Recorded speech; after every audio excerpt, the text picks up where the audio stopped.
नमस्कार दोस्तों, आप सभी का हमारे YouTube चैनल में स्वागत है। तो दोस्तों, अपने कल चर्चा कर रहे थे मध्यकालीन भारत के इतिहास के बारे में, जिसमें अपने देखा था कि सबसे पहले अपने अरबी आक्रमणकारी देखा था, अरब आक्रमणकारी, जिसमें मैंने आपको नाम बताया था मोहम्मद बिन कासिम का। इसके बाद में अपने देखा था जो है तुर्क आक्रमणकारी। तुर्क आक्रमणकारी में हमने एक पढ़ लिया था महमूद गजनवी। कल किसी ने एक प्रश्न पूछा था कि महमूद गजनवी का जन्म कब हुआ था। तो महमूद गजनवी का जन्म जो है वो कब हुआ था? 971 ईस्वी में हुआ था। कब हुआ था? 971 में। और 997-98 ईस्वी के अंदर 997-98 ईस्वी के अंदर ये क्या बना था? शासक या राजा बना था। ठीक है। इसके बाद में आज अपने चर्चा करने वाले हैं जो दूसरा तुर्क आक्रमणकारी था वो कौन था इसमें। तो दूसरा तुर्क आक्रमणकारी है, उसमें नाम आता है मोहम्मद गोरी या फिर शहाबुद्दीन गौरी। ठीक है। मोहम्मद बिन साम भी कहा जाता है इसको, और गंजी भी कहा जाता है, गंजी भी इसकी उपाधि है। तो ये लगभग बताते हैं कि 1173 ईस्वी के आसपास जो है वो गजनी का शासक बना था। ये भारत पर आक्रमण करने वाला एक तरह से जो है तीसरा तुर्क आक्रमणकारी कह सकती हो, क्योंकि अरब आक्रमणकारी कासिम पड़ा था, तुर्क में सबसे पहले अपने जो है सुबदगीन पड़ा था, इसके बाद में नाम बताया था मैंने आपको किसका? गजनवी का। इसके बाद में नाम आता है किसका? मोहम्मद गोरी या फिर शहाबुद्दीन गोरी। अब बात करें तो इसने लगभग सबसे पहले जो है 1175 ईस्वी के आसपास जो है वो भारत पर पहला आक्रमण किया था। कौन से क्षेत्र पर किया था? मुल्तान पर किया था। तो सबसे पहला आक्रमण जो है इसका 1175 ईस्वी में माना जाता है। और 1175 ईस्वी में इसने जो आक्रमण किया था वो कौन से क्षेत्र पर किया था? तो मुल्तान पर किया था। कौन से क्षेत्र पर माना जाता है इसका पहला आक्रमण है? तो मुल्तान पर माना जाता है। और मुल्तान पर उस समय जो है कर्माथी जाति या कर्मेती जाति पर जो है इसका पहला आक्रमण माना जाता है। तो ये जो है ये मोहम्मद गोरी ने भारत पर पहला आक्रमण किया था। दूसरा आक्रमण जो है माना जाता है वो माना जाता है गुजरात पर। किस पर माना जाता है? गुजरात पर। तो इसका जो दूसरा महत्वपूर्ण आक्रमण माना जाता है वो गुजरात पर माना जाता है, जो लगभग इसने 1178 ईस्वी में अटैक किया था। कब किया था? 1178 ईस्वी में। और बताते हैं कि गुजरात का उस समय जो शासक था उसका नाम आता है भीमदेव द्वितीय। कौन था? भीमदेव द्वितीय के समय या मूलराज सेकंड के समय इसने आक्रमण किया था। और ये आक्रमण जो है वही उद्देश्य इनके यही है, या तो मुस्लिम सत्ता की स्थापना करना या भारत के जो भी है धन संपदा है उसको लूटना, जो इनका प्रमुख जो है उद्देश्य माना जाता है। अब भाई गुजरात पर आक्रमण करो भीमदेव सेकंड पर। भीमदेव सेकंड और इनके बीच में जो है वो अनहिल पाटन का युद्ध हुआ था। अनहिल पाटन का युद्ध माना जाता है 1178 ईस्वी में। और इसके बाद में इनकी लड़ाई जो है वो कहां तक पहुंच गई थी? तो आबू के निकट लड़ी गई थी दोनों के बीच में। ठीक है। दोनों आबू का कन्या लड़ा, जिका में भीमदेव द्वितीय ने गुजरात के राजा गुजरात के शासक भीमदेव द्वितीय ने क्या किया कि मोहम्मद गोरी को क्या कर दिया था? इस युद्ध में पराजित कर दिया था। और बताती हैं कि इस युद्ध में भीमदेव द्वितीय की तरफ से जो है नेतृत्व जो राजमाता थी नायिका देवी उन्होंने किया था। किसने किया था? नायिका देवी ने जो है इसमें नेतृत्व किया था। तो ये जो है ये मोहम्मद गोरी या शहाबुद्दीन गोरी के जो है पहला आक्रमण जो है वो मैंने आपको बताया मुल्तान पर, कर्मेथी जाति पर। और दूसरा जो है वो गुजरात के भीमदेव सेकंड के साथ अनहिलवाड़ा का या अनहिल पाटन का जो है युद्ध माना जाता है। इसके बाद में अगर हम इनके युद्ध की बात करें तो मोहम्मद गोरी जो है उसका महत्वपूर्ण आक्रमण जो है, अगला महत्वपूर्ण आक्रमण जो है वो माना जाता है 1188-89 ईस्वी के अंदर। कब माना जाता है? तो 1188-89 ईस्वी के अंदर। वैसे 1185 में इसमें जो है 1185 ईस्वी में जो है इसने शालकोट पर भी आक्रमण किया था। किस पर? शालकोट पर भी आक्रमण किया था। और इसमें जो है इसके बाद में आपके प्रमुख आता है 1188-89 ईस्वी के अंदर आक्रमण कि मोहम्मद गोरी ने सबसे पहले किस पर अब आक्रमण किया है? वो किस पर किया है? तबर हिंद पर। तबर हिंद मतलब आप कह सकते हो किस पर? बठिंडा। गौरी किन जीत्यो? बठिंडा जीत्यो। और उस समय जो है दिल्ली का जो शासक था, दिल्ली जो है उस समय दिल्ली किसके नियंत्रण थी, तो पृथ्वीराज चौहान तृतीय इसके नियंत्रण में थी। अब ये जो है इसकी सीमा तक पहुंच गया था।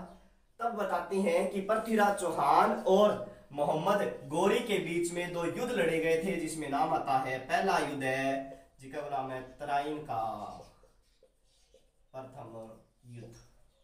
कब हुआ, 1191 ईस्वी।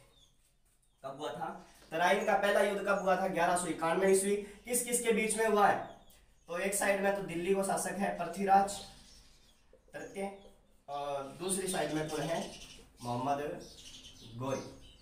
तो दोनों के बीच में तराइन को पहलो युद्ध लड़ो गयो। कब लड़ो गयो है, 1191 ईस्वी में। बताओ है कि इन टाइम में जिको दिल्ली को सेनापति हो गोविंद राय, वो भी पृथ्वीराज गए, गोविंद राय पृथ्वीराज गए साको। अब दोनों युद्ध जिको है वो तराइन के मैदान में होयो। अब दोनों के बीच में युद्ध होयो तो गोविंद राय ने बताते हैं कि मोहम्मद गोरी को, या पृथ्वीराज ने मोहम्मद गोरी को क्या कर दिया, इस युद्ध में पराजित कर दिया। मुंह फोड़ो किंगो गोरी को, और गोरी मैदान छोड़ के भाग गयो, फरार। मोहम्मद गोरी मैदान छोड़कर चला गया था, इस समय भाग गया था। और इसमें जो है पृथ्वीराज ने भागती हुई सेना का क्या नहीं किया, पीछा नहीं किया, जो कि इसे दूसरे युद्ध के रूप में, खामियाजे के रूप में इसको भुगतना पड़ेगा। अब यहाँ पर आपको क्या ध्यान रखना है कि मोहम्मद गोरी इस युद्ध में फरार हो गया। अब मोहम्मद गोरी क्या है कि क्या करेगा, पृथ्वीराज को समझाने के लिए दूत भेजेगा। पहला जो है इसने भेजा था किवाम उल मुल्क को भेजा था। गौरी भेजो की करे पृथ्वीराज कन, और कहो पृथ्वीराज तू मेरी अधीनता स्वीकार कर ले, इंग आता के भेजो। लेकिन पृथ्वीराज कहे गौरीन के बतावे कह गौरीन जाके कह दई कह भारत छोड़ के उठ जा, नहीं तो जिया तराइन में हो बिया तर सके वापस रह दो। आ देख लियो। फिर एक दूत और भेजो जिका नाम हो, ये राजस्थान में भेजा गया, प्रथम दूत है। दूसरा भेजा गया था, उसका नाम था रुकनुद्दीन हमजा, के नाम हो रुकनुद्दीन हमजा, इसको भेजा था, लेकिन कोई परिणाम नहीं निकला था। तो ध्यान रखना, तराइन का पहला युद्ध 1191 ईस्वी, पृथ्वीराज तृतीय वर्सेस मोहम्मद गोरी, जिसमें गोरी क्या हुआ, पराजित हुआ था, भाग गया था। और इसके बाद में इसने जो है यहाँ पर दूत भेजता है किवामुल मुल्क, और रुकनुद्दीन हमजा को भेजता है। तो आपको ये दोनों बातें ध्यान में रखनी है। इसके बाद में आपको याद रखना है, अब भाई मोहम्मद गोरी तो लाग गयो तैयारी में, और पृथ्वीराज भी जो है युद्ध की तैयारी में तो नहीं लगा, पर तैयारी में जरूर लाग गयो। अब बतावे है कि जैसे मान लो ये अपना राजस्थान है, ठीक है, यहाँ पर अजमेर पड़ता है, और यहाँ पर जो है दिल्ली। इन क्षेत्रों पर अधिकार है किसका, पृथ्वीराज का, पृथ्वीराज तृतीय का अधिकार है।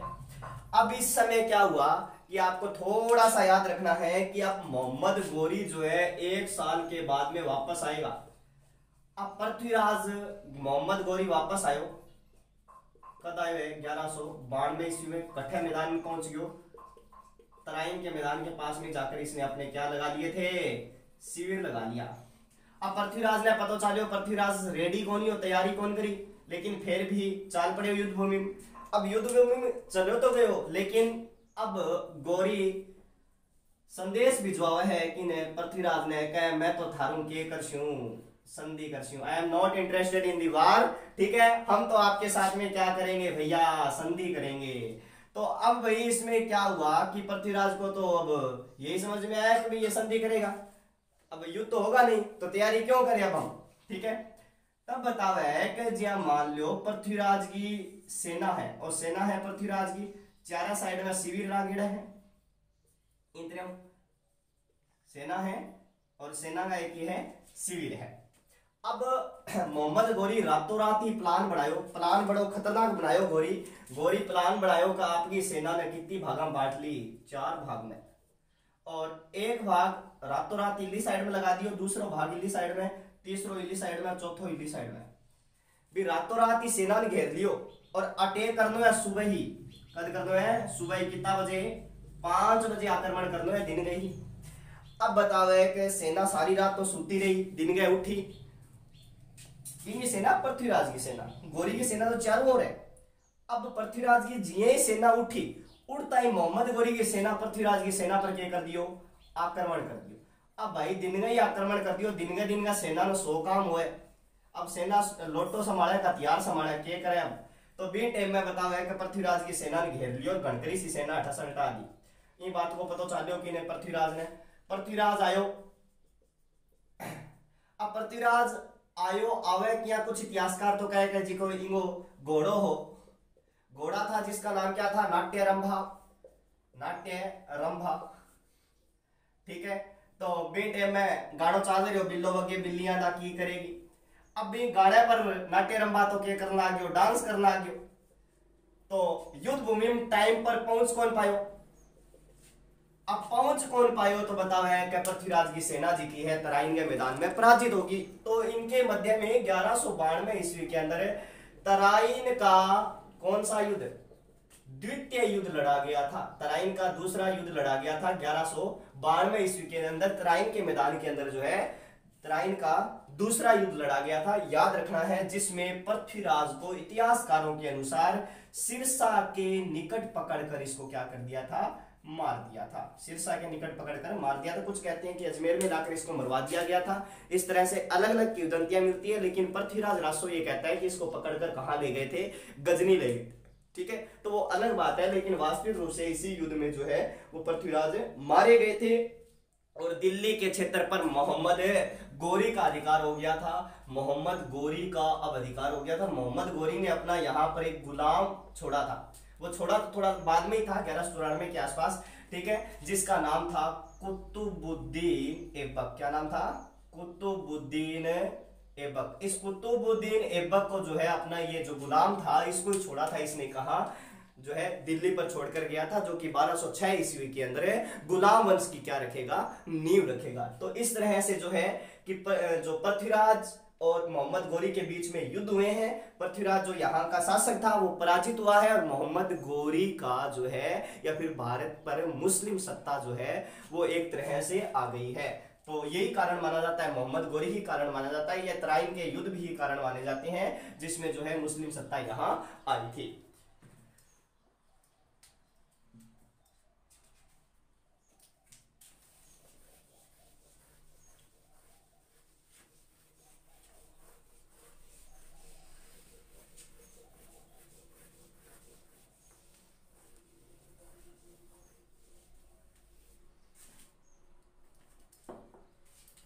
अब इसके बाद में चर्चा करेंगे कि मोहम्मद गोरी अपने साथ में किस किस को लेकर आया। गोरी पहल को तो लेके आयो किने, एक तो आए थे इनके साथ ख्वाजा मोइनुद्दीन चिश्ती, ख्वाजा मोइनुद्दीन चिश्ती।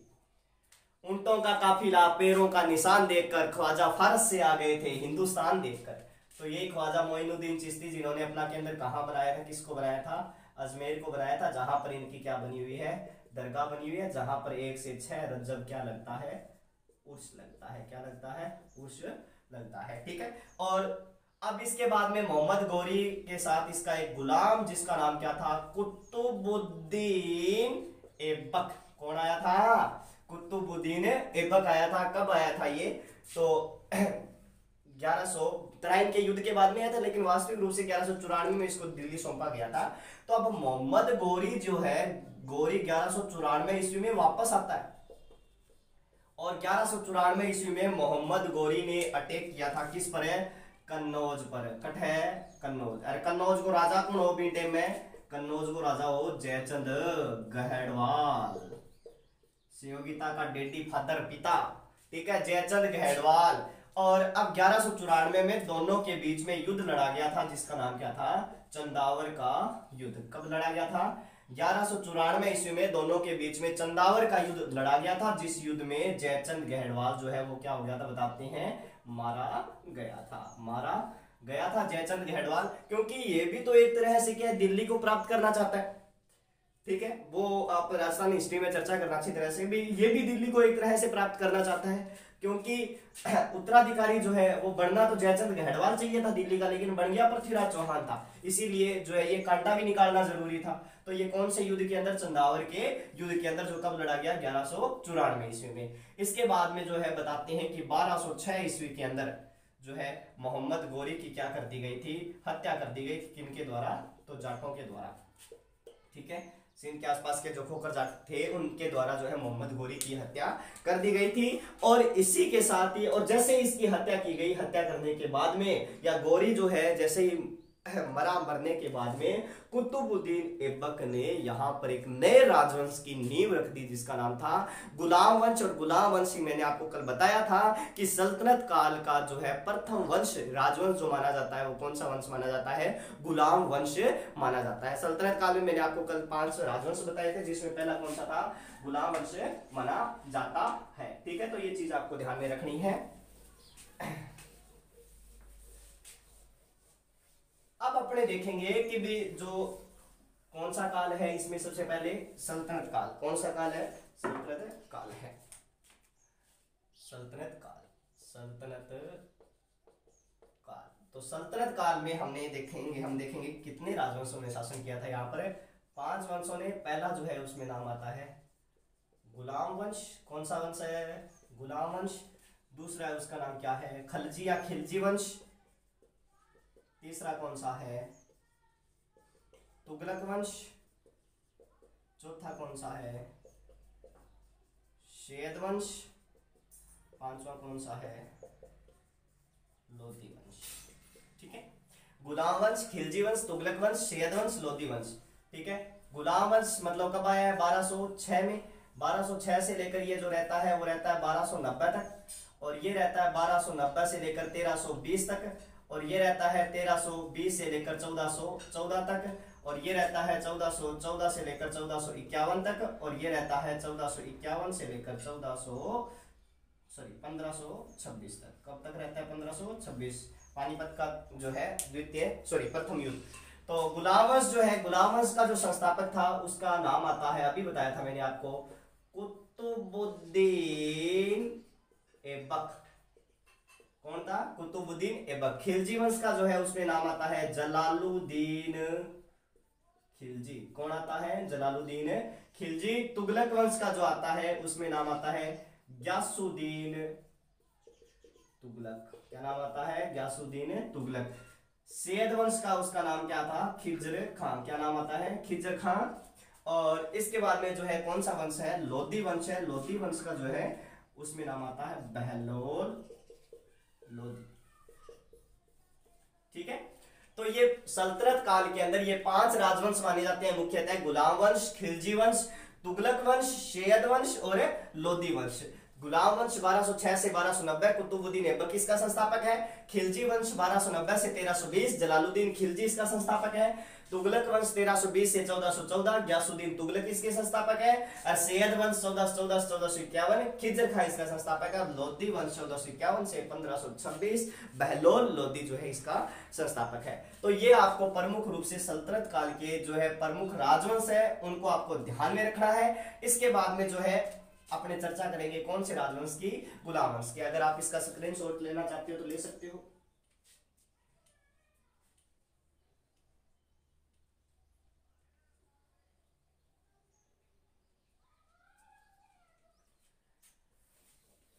अब अपने चर्चा करेंगे गुलाम वंश की। कौन से वंश की, गुलाम वंश की। तो गुलाम वंश को जो है अन्य जैसे मामूलक वंश या फिर किस वंश के नाम से, दास वंश के नाम से, या बंदगा वंश के नाम से क्या है, इसको जाना जाता है। तो गुलाम वंश जो है, गुलाम वंश का समय 1206 से 1290 ईस्वी है। कुतुबुद्दीन ऐबक जो है इसका संस्थापक है। इसको अन्य नाम गुलाम वंश के मामूलक वंश है, दास वंश है, या फिर बंदगा वंश के नाम से भी इसको जाना जाता है, जो आपको ध्यान में रखना है। अब गुलाम वंश का मैंने आपको बताया संस्थापक। एक चीज ध्यान रखियो, जितना भी सल्तनत काल में राजा है वे उपाधि धारण करता, सुल्तान की उपाधि लगाता। किसकी उपाधि लगाते थे, सुल्तान की। अब इन गुलाम वंश को जिसको संस्थापक है वो मैं पहला भी बता चुके हूं, कुतुबुद्दीन ऐबक है। कौन है, कुतुबुद्दीन ऐबक। अब कुतुबुद्दीन ऐबक को समय माना जाए 1206 हूं लेके 1210 तक माना जाए। कब तक है? कुतुबुद्दीन ऐबक का समय जो है 1206 से 1210 ईस्वी तक माना जाता है। कुतुबुद्दीन ऐबक सबसे पहली बात अड़ आपकी जी की राजधानी बढ़ाई लाहौर ने। किन बनाई? लाहौर ने। तो ध्यान रखियो जितना दिल्ली राजधानी कौन बनी है? राजधानी लाहौर ही है। इसे जो है लाख बख्श कहा जाता है और इसे पील बख्श भी कहा जाता है। पील बख्श दान करने का कारण क्या है? जी लाख बख्श है, लाखों का दान करने के कारण। पील मतलब हाथियों का दान करने के कारण इसको जो है कुतुबुद्दीन ऐबक को लाख बख्श या पील बख्श कहा जाता है। अब क्या होता है कि जो बगदाद में खलीफा बैठता था, बगदाद में कौन सा पद? खलीफा जो बैठता था। अब बगदाद के खलीफा से सुल्तान पद की क्या लेनी पड़ती थी? मान्यता लेनी पड़ती थी। ठीक है भाई, मैं सुल्तान बनने लाग रही हूं, आप पूछना पड़तो पहला टेलीफोन करके। किन पूछना पड़तो? खलीफा ने पूछना पड़तो। तो ध्यान रखियो, खलीफा ने टेलीफोन करके पूछना पड़तो कि भी मैं सुल्तान पद की उपाधि धारण करूं। लेकिन याद रखना है कुतुबुद्दीन कह कोनी करियो टेलीफोन कोनी करियो। कुतुबुद्दीन ऐबक खलीफा ने टेलीफोन कौन करियो। अब खलीफा ने टेलीफोन कौन करेगो तो किसे पद की मान्यता कौन मिलेगी? सुल्तान पद की मान्यता नहीं मिलेगी। तो ये बात आपको याद रखनी है कि इसने जो है कुतुबुद्दीन ऐबक ने खलीफा से बात नहीं की तो इसको जो है कौन सी उपाधि नहीं मिली थी? सुल्तान की। तो ये कौन सी उपाधि रखा करता है अपने पास में? तो सिपह सलाहर। ठीक है, सिपह सलार की उपाधि से ही ये खुश था। तो ध्यान रखना, ठीक है, सिपह सलार की उपाधि से ही ये खुश था।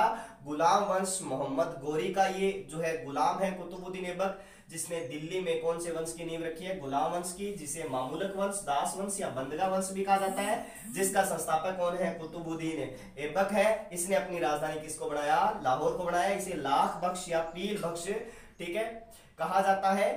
और इसने जो है खलीफा से सुल्तान पद की मान्यता, ध्यान रखना, आपको नहीं ली थी। पढ़ लीजिए इसको।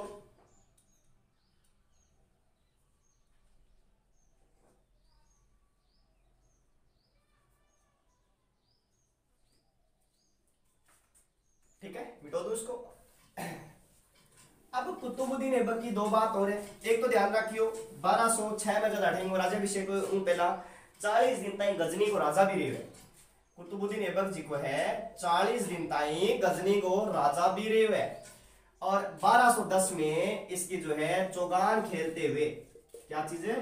चौगान खेलते हुए इसकी क्या हो गई थी? मृत्यु हो गई थी। क्या हो गई थी? मृत्यु हो गई थी। इसका मकबरा जो बना हुआ है वो कहां बना हुआ है? तो मकबरा भी कहां बना हुआ है? लाहौर में बना हुआ है। इसका मकबरा कहां बना हुआ है? तो लाहौर में इसका मकबरा बना हुआ है। अब अपने देखते हैं कि कुतुबुद्दीन ऐबक ने क्या क्या निर्माण कार्य करवाए थे। तो कुतुबुद्दीन ऐबक ने निर्माण कार्य क्या क्या करवाए थे? एक तो ध्यान रखना, 2.5 दिन को झोंपड़ो है। कट पड़े 2.5 दिन को झोंपड़ो, मतलब 2.5 दिन का एक झोंपड़ा बना हुआ है। कहां बना हुआ है?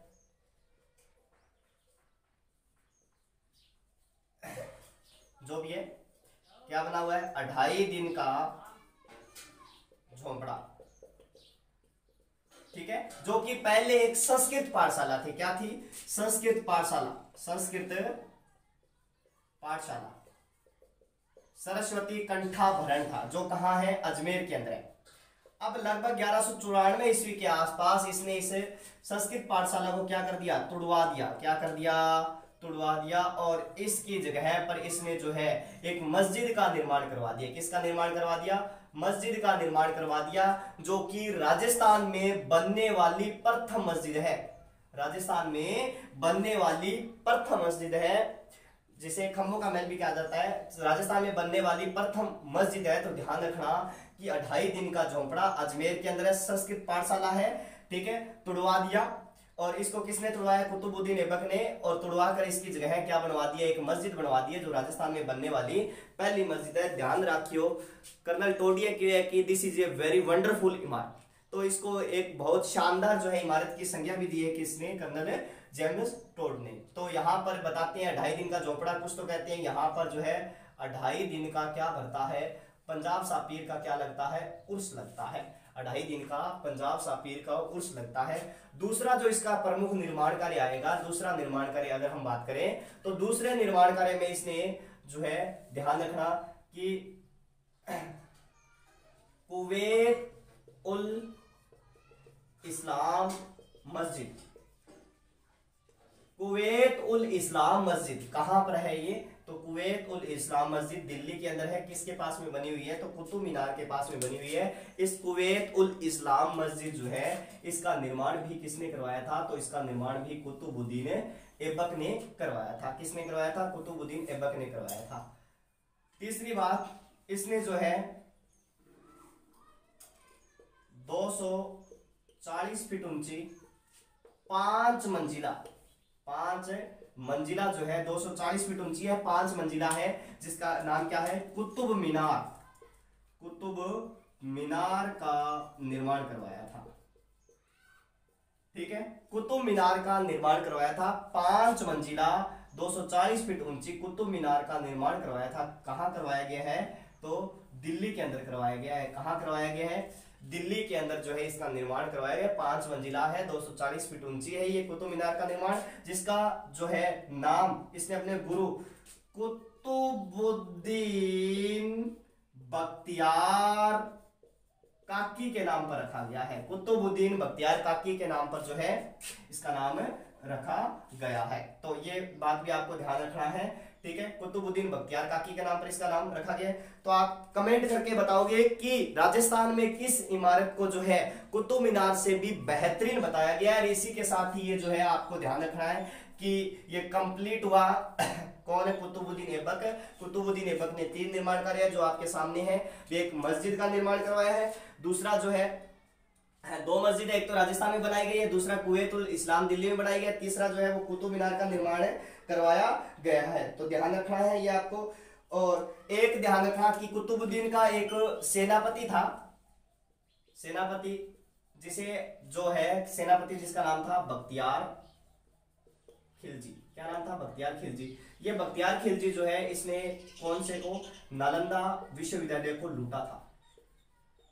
नालंदा विश्वविद्यालय को लूटा था और वहां पर जो पुस्तकालय था उस पुस्तकालय में बताते हैं कि आग लगा दी गई थी। 3 दिन तक जो है वहां की पुस्तकें जलती रही थी। इसी के साथ ही जो है आपके गुलाम वंश का पहला जो शासक है कुतुबुद्दीन ऐबक वो यहाँ पर कंप्लीट होता है।